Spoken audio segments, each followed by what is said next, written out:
আরজিকর কাণ্ডে নতুন করে তদন্তের দাবিতে হাইকোর্টে আবেদন নির্যাতিতার বাবা মায়ের। বর্তমান তদন্তে আস্থা নেই, তদন্তের নামে তথ্য প্রমাণ লোপাট হয়েছে দাবি নির্যাতিতার বাবা মার। বিচারপতি তীর্থঙ্কর ঘোষ অনুমতি দিয়ে সিবিআইকে মামলায় যুক্ত করার নির্দেশ দেন। হাইকোর্টে এই মামলার দায় নিয়ে প্রশ্ন তুলেছেন আইনজীবীদের একাংশ। তাদের বক্তব্য, আরজিকর মামলায় নিম্ন আদালতের বিচার প্রক্রিয়া নিয়ে যদি কোনো আবেদন থাকে তা সুপ্রিম কোর্টকে জানাতে পারবে আবেদনকারী। আরজিকর কাণ্ডে সিবিআই তদন্তে অনাস্থা, হাইকোর্টে নয়া আবেদন নির্যাতিতার বাবা মার। নতুন করে মেয়ের খুনের তদন্ত চেয়ে মামলা। প্রতিবাদ, বিক্ষোভ, আন্দোলন, মিছিল, অবস্থান, অনশন সবই হলো, কিন্তু এখনো মিলল না বিচার। একে একে ছাড়া পাচ্ছে অভিযুক্তরা, ধার কমছে প্রতিবাদের। তাই সিবিআই তদন্তে আর ভরসা রাখতে পারছেন না আরজিকরের নির্যাতিতার বাবা মা। বৃহস্পতিবার নতুন করে মেয়ের খুনের তদন্ত চেয়ে হাইকোর্টের দ্বারস্থ পরিবার। নতুন করে তদন্ত প্রক্রিয়া শুরু করার আর্জি আদালতে। তাঁদের দাবি, নতুন করে তদন্ত চান নির্যাতিতার বাবা মা।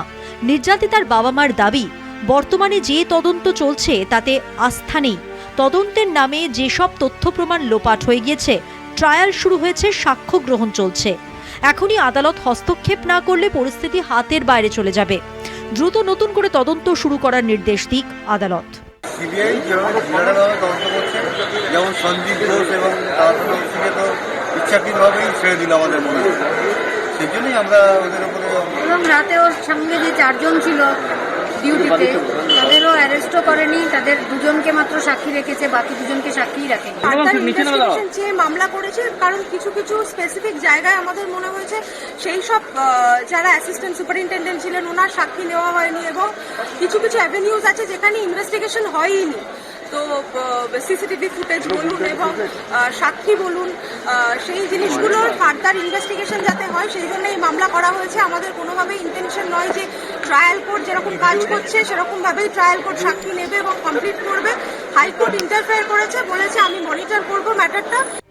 আদালতে বিচারপতি তীর্থঙ্কর ঘোষের সওয়াল, নির্যাতিতার বাবা মা যা বলছেন সেটা নিয়ে তদন্তের অগ্রগতি কি? চার্জশিট জমা দেওয়ার পর তদন্ত কি হয়েছে?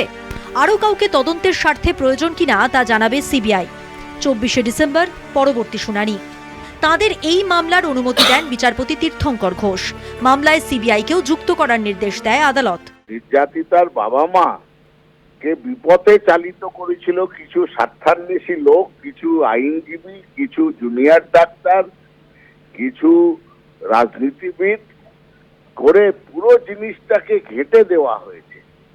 সিবিআই একটা শেষ ভরসা ছিল, এবং যেভাবে সিবিআই তীরে এসে তরি ডুবিয়েছে সমস্ত লোকই হতাশ। কিন্তু আদালতে বিচার চেয়েছে, কারা বিচার করবে এটাও তো সবচেয়ে বড় প্রশ্ন। কারণ সিআইডি মামলা ধামাচাপা দিতে চায়, সিবিআই অযোগ্যতার প্রমাণ দিয়েছে। তাহলে মামলার এই দেখভাল কে করবে, তদন্ত কে করবে, এটাই হচ্ছে সবচেয়ে বড় প্রশ্ন। তদন্তের নামে গাফিলতি হচ্ছে, কেউ না কেউ কোথাও না কোথাও কারোর নির্দেশে এই তদন্তকে বিলম্বিত করছে এবং ধামাচাপা দেওয়ার চেষ্টা করছে। এর পেছনে অনেক গভীর হাত আছে, তো হিমশৈলের চূড়ামাত্রা আমরা দেখতে পাচ্ছি। প্রথম থেকেই এই মামলায় সিবিআই তদন্তের আর্জি জানিয়ে এসেছিলেন নির্যাতিতার বাবা মা। পরে কলকাতা হাইকোর্ট সিবিআই তদন্তের নির্দেশ দেয়। স্বতঃপ্রণোদিতভাবে সুপ্রিম কোর্ট এই মামলা গ্রহণ করে। বর্তমানে শীর্ষ আদালতে এই মামলা বিচারাধীন। তবে সিবিআই তদন্তের বিভিন্ন দিক থেকে গাফিলতি নিয়ে প্রশ্ন উঠতে শুরু করেছে। 90 দিনের মধ্যে সিবিআই চার্জশিট দিতে না পারায় মামলায় অন্যতম অভিযুক্ত আরজিকরের প্রাক্তন অধ্যক্ষ সন্দীপ ঘোষ ও টালা থানার প্রাক্তন ওসি অভিজিৎ মণ্ডলের জামিন হয়, যার পরেই ক্ষোভে ফেটে পড়েন আন্দোলনকারীরা। কেন্দ্রীয় তদন্তকারী সংস্থার পক্ষ থেকে আশ্বাস দেওয়া হলেও তুমুল ক্ষোভ প্রকাশ করেন নির্যাতিতার বাবা মা। আর এই অবস্থায় নতুন করে তদন্ত চাওয়ার বিষয়টি অত্যন্ত তাৎপর্যপূর্ণ বলেই মনে করছে সব মহল। আগামী সোমবার এই ইস্যুতে কলকাতা হাইকোর্ট ঠিক কী নির্দেশ দেয়, এবার সেদিকেই নজর। পীযূষ কান্তি নাগের রিপোর্ট, কলকাতা টিভি।